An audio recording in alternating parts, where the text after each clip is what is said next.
Assalamualaikum warahmatullahi wabarakatuh. Melanjutkan materi sebelumnya ya. Kalau sebelumnya getaran harmonik pada bandul, saat ini Bu Ari akan menjelaskan tentang getaran harmonik pada pegas. Mari kita simak gambar pegas. Ini ya, ada 3 gambar pegas A, B, C. Oke. Gambar pegas A ini adalah kondisi pegas dalam kondisi setimbang. Ini setimbang.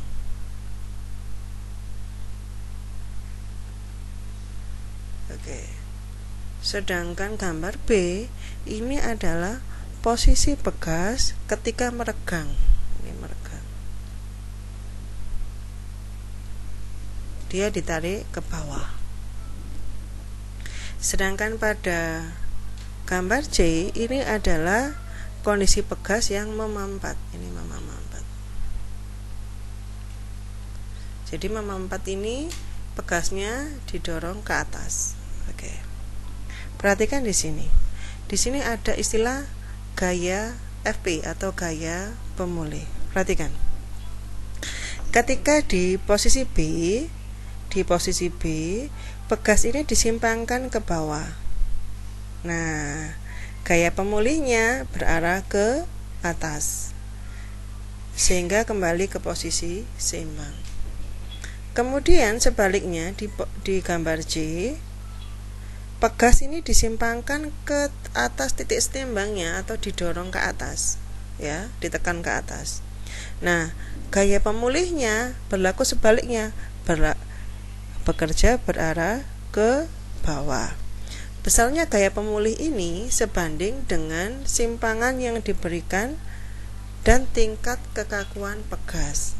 Oke, secara matematis gaya pemulih pada pegas ini dapat dirumuskan bahwa FP itu sama dengan min Kx. Oke, ini seperti kita bahas kemarin ya. Ini sering disebut dengan hukum Hooke. Ya, sering disebut dengan hukum Hooke. FP sama dengan min Kx, di mana FP-nya ini kan,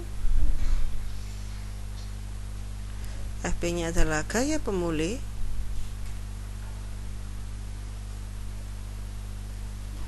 dengan satuan Newton. K ini adalah konstanta pegas.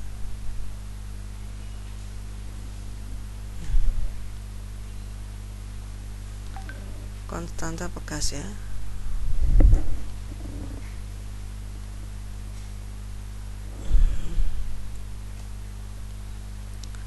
Sebentar.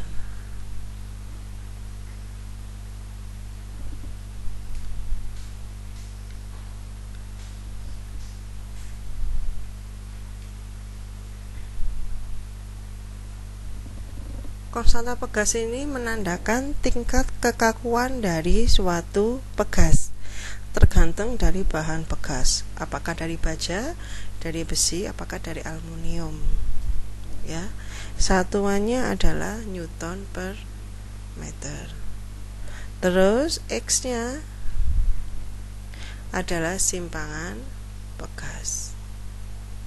Simpangan pegas ini adalah seberapa panjang pegas ini ditarik, entah ke bawah atau ke atas. Oke.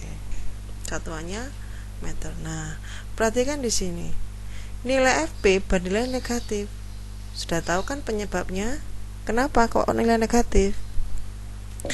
Karena arahnya berlawanan dengan gerak semula. Jadi misalkan di B, pegas ini kan ditarik ke bawah, maka gaya pemulihnya akan berlawanan arah, yaitu ke atas.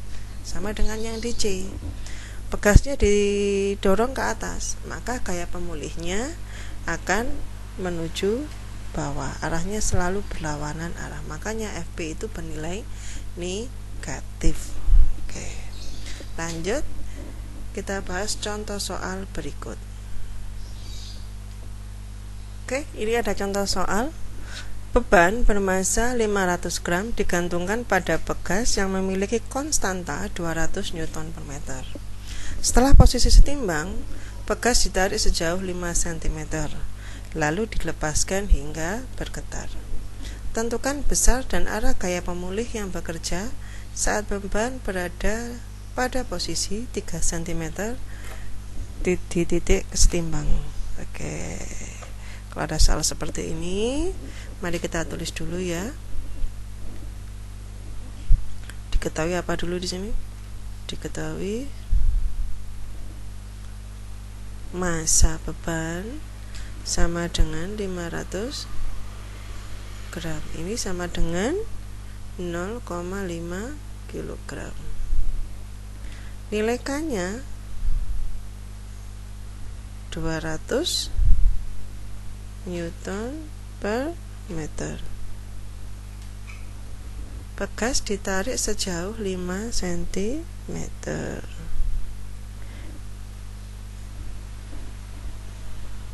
Ini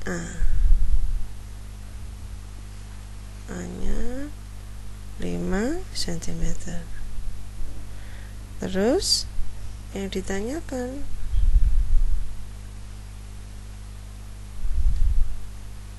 adalah gaya pemulih saat X sama dengan 3 cm atau sama dengan 0,03 meter. Oke, kita kerjakan bersama-sama ya.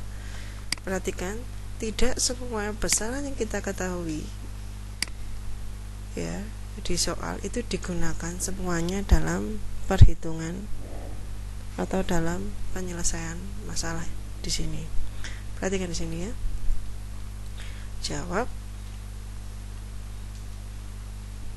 Oke. FP sama dengan min KX. Sehingga FP-nya tinggal dimasukkan saja.